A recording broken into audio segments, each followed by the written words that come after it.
was made of snow, but the children know how he came to life one day. There must have been some magic in that old silk hat they found, for when they placed it on his head, he began to dance around.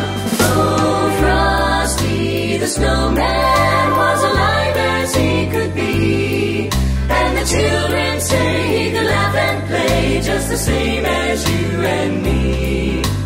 Frosty the Snowman knew the sun was hot that day, so he said, let's run and we'll have some fun now before I melt away.